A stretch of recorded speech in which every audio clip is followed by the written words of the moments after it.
legalizefreedom.com. Why are we here? Where do we come from? Where are we going? From the nature of reality to the future of humanity. Listen without limits. Unchain your brain. Change your thinking. Change your life. legalizefreedom.com.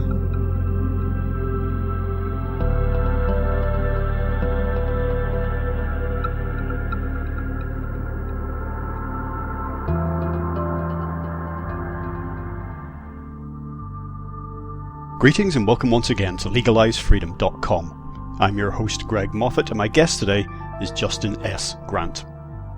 Despite what cutting-edge science is telling us about the true nature of reality, the world of work and business remains deeply rooted in fundamentalist materialism. However, the coronavirus crisis has shattered the myth that business as usual has any future whatsoever, calling into question many of our assumptions about meaning and purpose in our everyday lives. It is not that material wealth is unimportant, but the forced shutdown of most of our usual activities has provided ample time and cause to reflect on just how out of balance our industrial civilization has become.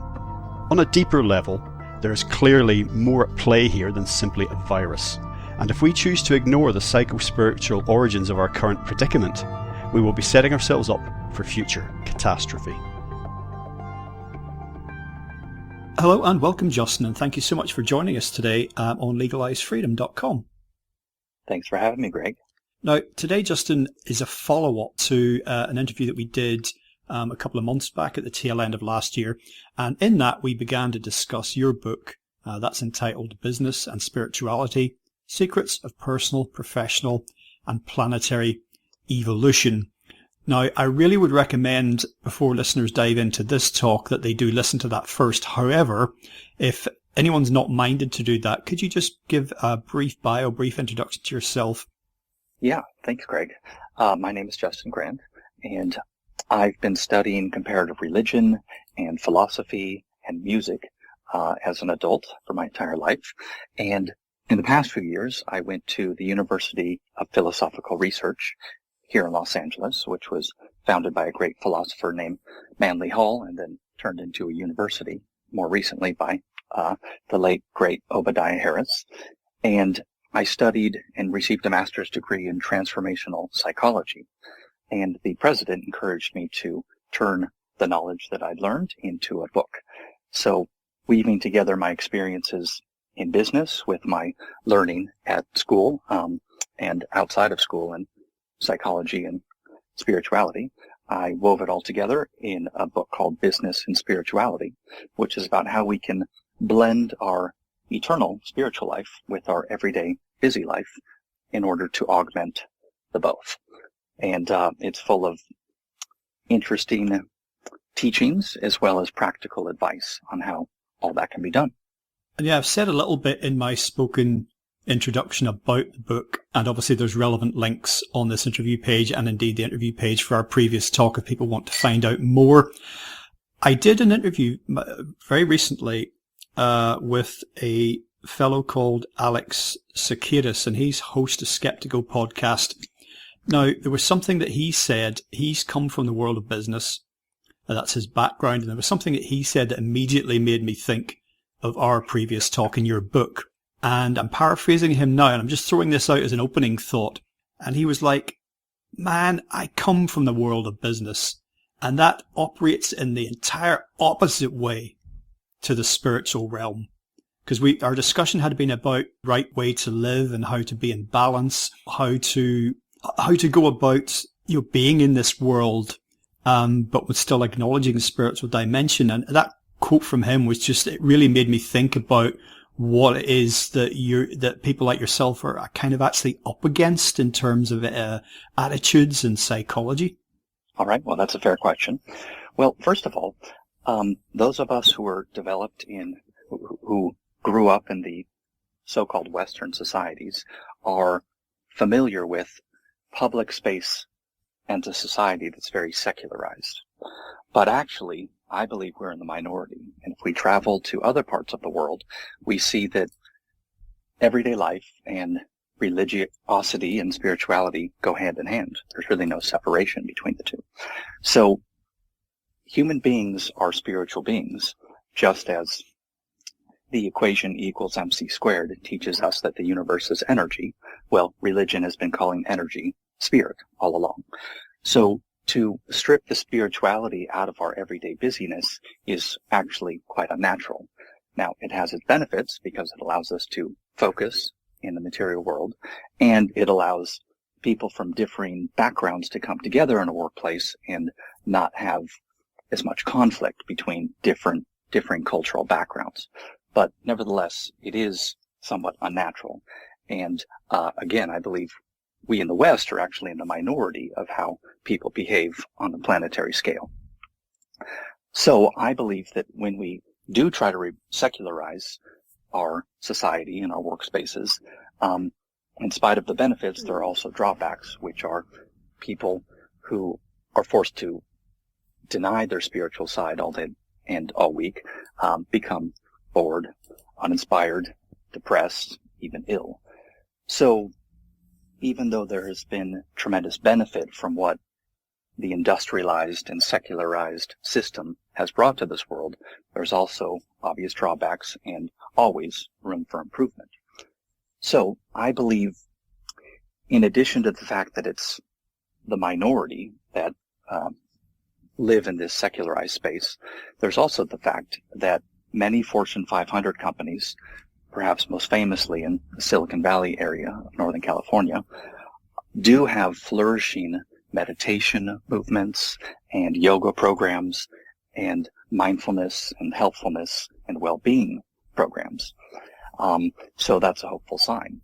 And what I learned when researching and writing the book is that they've done studies and that found that concluded that the most cherished part of a corporate culture, modern day workplace, were the well-being programs. So the employees really are attached to the well-being programs, which goes hand in hand with spirituality, but doesn't necessarily have to be religious. So I think the trend is to rebalance away from something so secular towards something that is spiritual but not necessarily religious. And the individual can benefit from this, as well as the organization itself, and surely the entire planet as well. Because regardless of people's opinions on man-made global warming, there is the fact that human beings are consuming more planetary resources each year than the planet can regenerate each year, and that's unsustainable. And all of us with a heart and a mind to recognize oceans flooded with plastic and the like are unacceptable and, again, unsustainable. So there's room for improvement, and the book really explores how this can be done and why it might be done.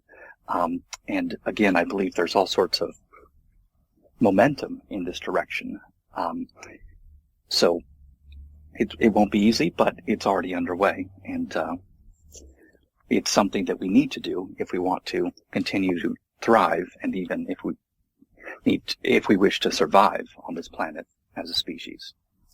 Yeah, we find ourselves at a very interesting juncture in history, don't we, at the minute, and for all sorts of reasons, because of the global pandemic. All sorts of ways of doing things are being called into question, and we'll come back to that a little bit more later with regard to business challenges and opportunities there. But it's interesting that you were talking about the mindfulness and, employee wellness practices in some parts of Silicon Valley. And certainly lots of people who know nothing much about those businesses in terms of their inner workings will be aware of, Google and Apple and other corporations with, and the sort of employee benefits that they provide along those lines. Now, way before any of that, my first memory of something along these lines, and I don't remember the details, but it was seen as very quirky and even a little bit eccentric from a Western perspective, and that was Japanese corporations decades ago were incorporating what I can only describe as some kind of mindfulness or spiritual dimension, based in their own culture into the workplace. I've got vivid memories of images of auto factory floors, with all the workers lined up doing, I'm not quite sure what before they started work, but the whole point was that it was meant to benefit their sense of self and their mental and emotional state. Outstanding. Yeah. Well, thanks for bringing that up. And yes, hopefully you and I as well can be forgiven for having a Western-centric point of view, because that's the reality that we've grown up in. But indeed, these spiritual practices, many of them, especially meditation, are born of the East and have come to the West because teachers from India, China, Japan, etc. have brought them over to the West and popularized them to our benefit. So the Western way tends to be secular, scientific, and materialistic, whereas the Eastern way, generalizing, has been more introspective, spiritual, and concerned with the inner world. So as our world is shrinking because of technology, transportation, communication, etc., there's this amalgamation of the two different opposing forces of Eastern and Western ways. And of course, we're interchanging the good and the bad, but we have a choice, especially in our society, to decide what is to our benefit and to the benefit of the organizations that we participate in, which is tremendous, actually, the freedom. So getting to your point, I believe if we bring this Western science to blend with the Eastern science, then we will see proof of the efficacy of these spiritual and mindfulness practices, and that will enhance our acceptance of them. And also, of course, just as we become more familiar with things, they become less foreign to us, obviously. So as these things continue to spread and permeate into our culture, they become more normalized, more accepted, and then the scientific support also comes along to add to the enthusiasm for these practices and techniques.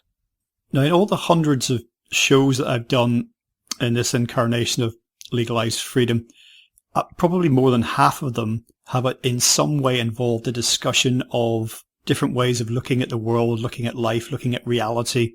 And the sort of triumvirate has come up again of philosophy, religion, and science. And I've made the analogy, if you think of a trident, like a fork, and you have philosophy, religion, and science as three prongs of that. As you move back down from the points, you eventually get to the handle, so they all become one. And I kind of think that's quite a good analogy for these ways of looking at the world, which at one point were complementary, have become sort of competitive, as it were. And this, for me, is a further metaphor for the world of work, our working lives, our business lives, our job, which for many people gives them their identity, comes to define them, and they feel very lost without it. But that's the lack of balance that there is in seeing existence only through the lens of science or only through the lens of religion, I say, is mirrored in the one-sided, out of whack Western, particularly business model, where work hard, play hard, and ideas of balance and rest and time out become sort of luxuries. If you mean, it's kind of all or nothing attitude. It also led to the male domination of business for a very long time. And there was a phase where women almost became like men in order to compete on a level playing field in the business world. And there was very much a focus on the outer and dismissal of the inner in conventional Western business model, certainly in the post-war period in the early 21st century. And I think the rejection of the inner life in favor of just the purely the outer, the materialist worldview, was mirrored in a way in the disregard for the environment and for what are known in the business world as externalities, costs, very real costs in the process of doing business, but not borne by the corporation in question. A good example of an externality is pollution. Materials dumped into the environment, which have to be cleaned up, but the company who dumped them don't pay for it. Another externality is a benefit to the company, for example, like infrastructure, roads, railways that the company can benefit from, but they're built at public expense, not to the expense of the company. So in all of this, what I'm trying to emphasize is a lack of balance and a focus on very much on the outer and on the self. Indeed. Yeah. There's a lot to unpack there. But yeah, what we learned from Theosophy, which translates as Theo, God, Osophy, wisdom, so divine wisdom is Theosophy, is this interweaving of philosophy, religion, and science as the trinity of truth, as it were. And we see in nature trinities everywhere, starting with the fact that, in our own lives, a stable stool requires at least 3 legs to be stable. And a grounded electrical outlet requires 3 prongs and ports to be stable. And also the screens that we all stare at all day, every day, phones, tablets, computers, TVs, etc., are all based on the trinity of light, red, green, blue light, which together make up white light, and in various combinations make up all the lights. So, yes, trinities are significant and have been personified, of course, in Christianity, Father, the Son, the Holy Ghost, or in Hinduism as the 3 primary deities that create, sustain, and destroy or transform the universe continuously. And there's a reason that trinities keep popping up as important. So when it comes to us little humans trying to navigate our lives on this small planet and this infinite universe, we can turn to the 3 aspects of truth-seeking in philosophy, religion, and science. And indeed, when people only believe in religion and reject science, they suffer. When people only believe in science and reject religion or philosophy, they suffer too. So, I chuckle when I see these memes floating around the internet that say things like, I believe in science, as if the people who posted that are so much smarter than people who try to glean wisdom from religious teachings and the like. And an obvious problem with saying I believe in science is that science understands far less than 0.0001% of all knowable things in the universe. Maybe we don't need to know everything, but science leaves a lot of unanswered questions, and any humble scientist who is a wise scientist will acknowledge that science is incredible, but it's surely not enough to navigate our way through a complex life and highly complex universe. So, yes, bringing these 3 different approaches together expands our viewpoint, our understanding, and our ability to navigate our lives and contribute to the organizations and societies that we find ourselves in. So,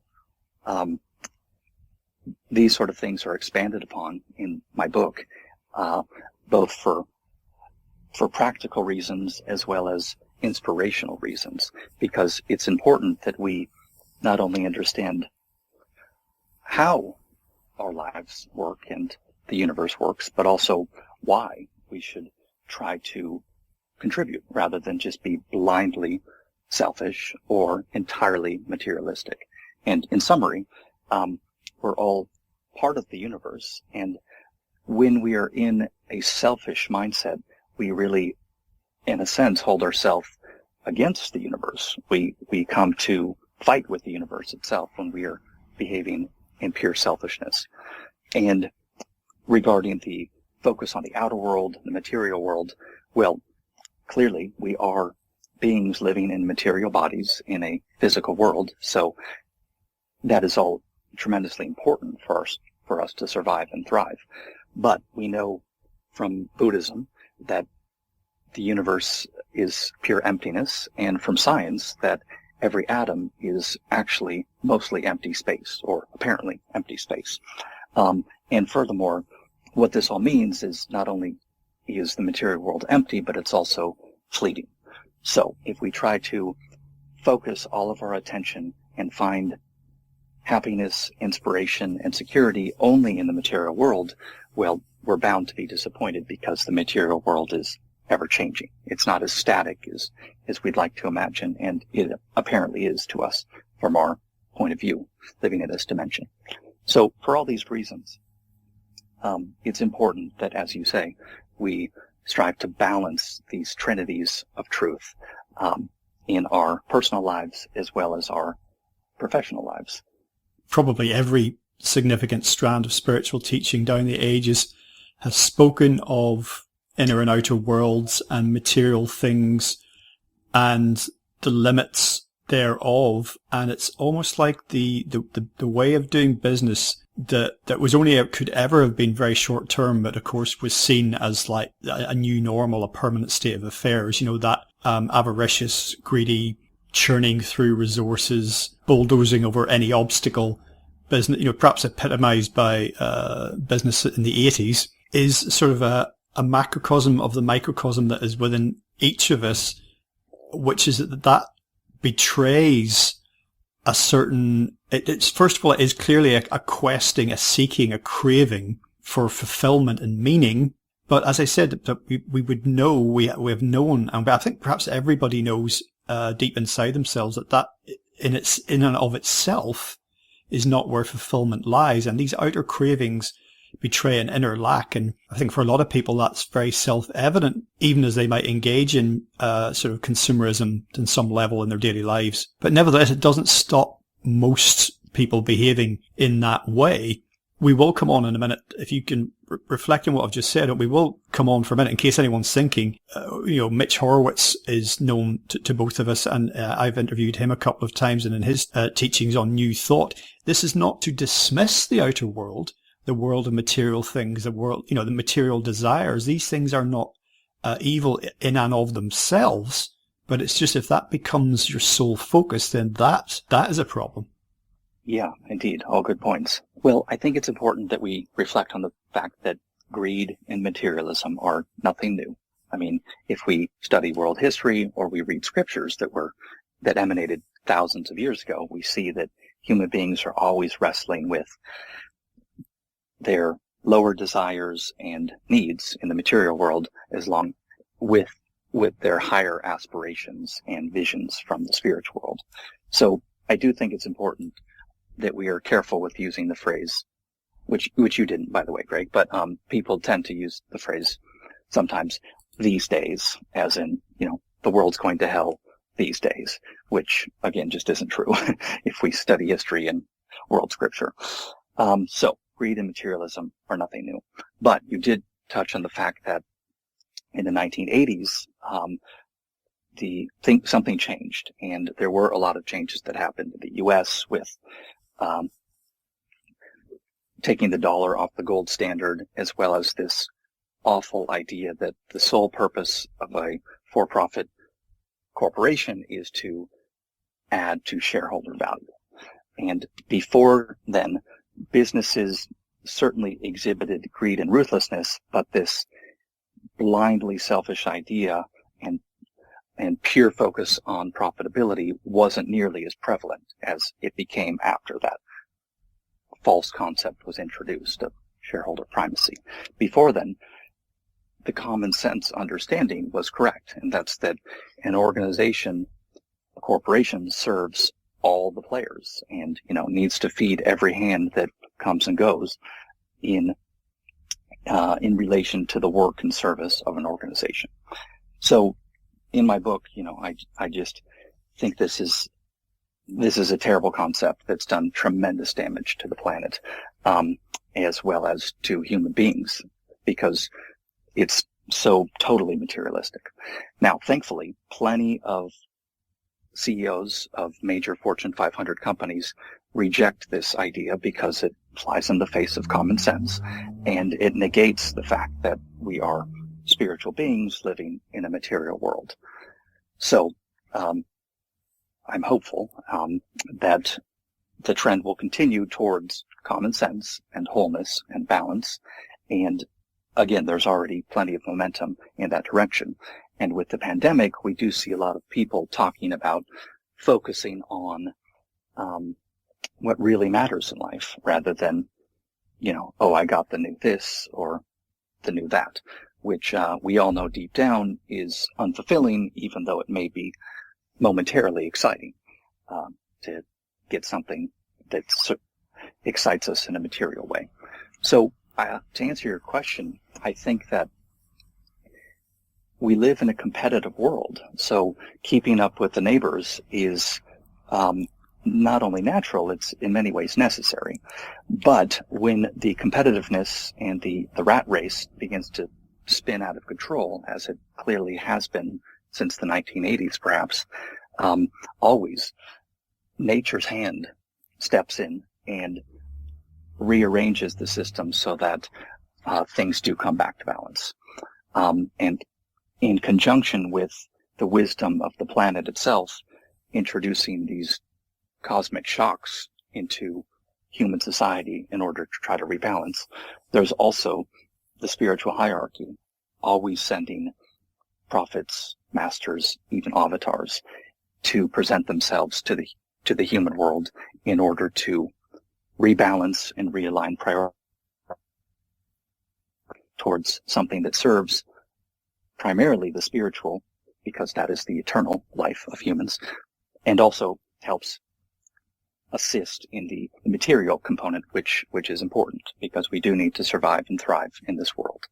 So in the book, I expand on a lot of the how and the why of these ever-changing tensions between our material and our spiritual. In other words, our busyness, our business, and our eternal spiritual life. Now, for most of the, let's say, the post-war business boom, 20th century into the 21st, mental and physical health for a workforce would, of course, been seen by corporate employers as important. Of course, if people are mentally or physically unwell, then they're not going to be productive. They may even be off work.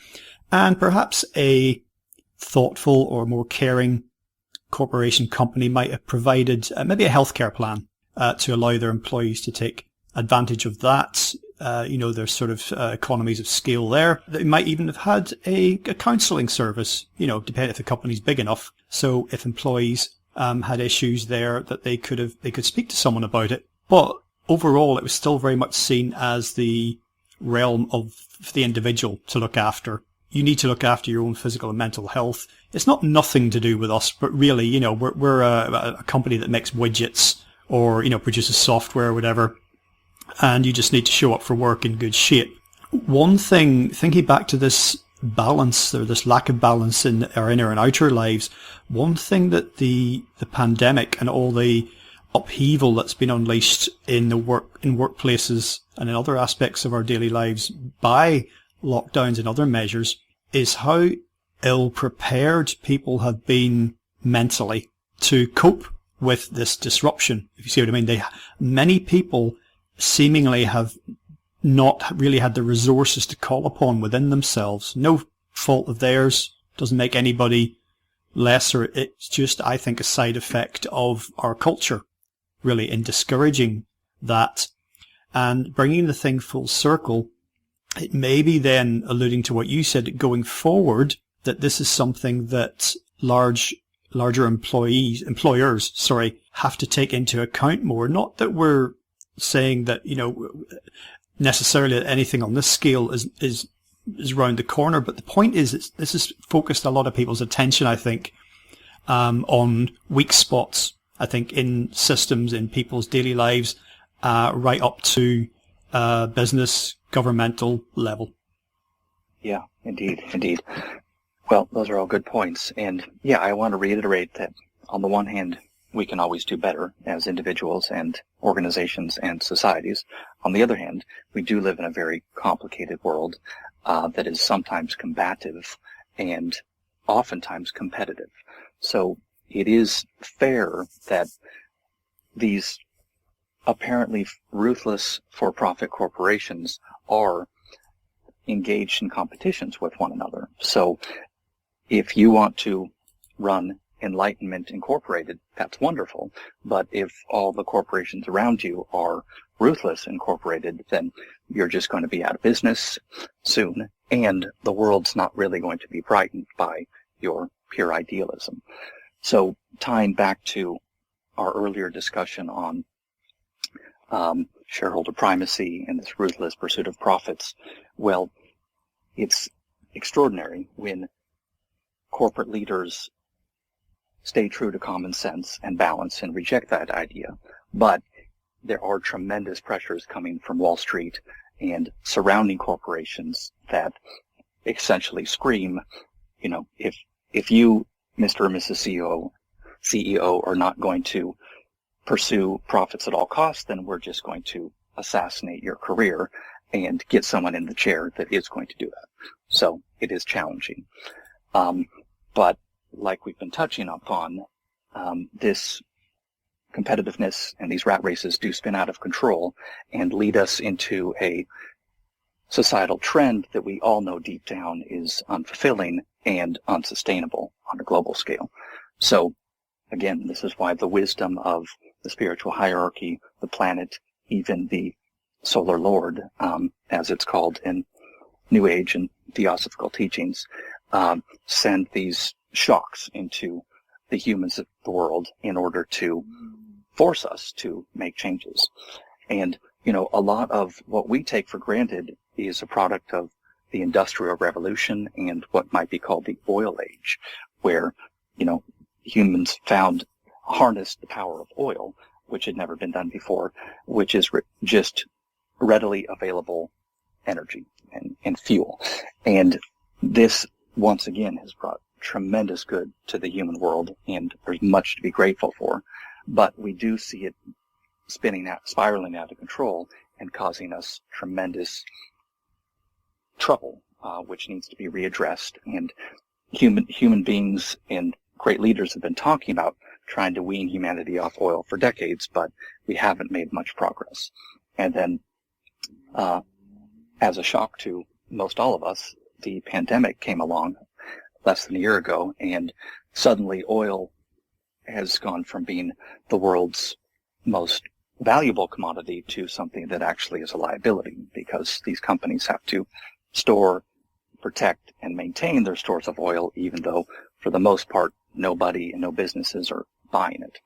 So it's incredible how it's gone down recently, but we do have this new opportunity to reset our approach to living in a globalized world and creating something that is sustainable for the planet and pleasurable and enjoyable for us as individuals. So hope springs eternal, as they say. There's no guarantees that humanity is going to make it as a species, but we certainly have been given this tremendous shock that can be used to our betterment. And as painful and tedious and worse as it's been for all of us, as they say, never let a good crisis go to waste.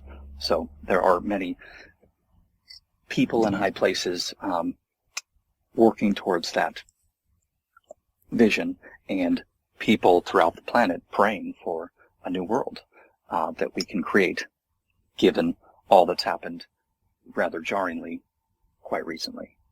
That concludes part 1 of our interview. Part 2 will be available soon in the subscribers area at legalizefreedom.com. legalizefreedom.com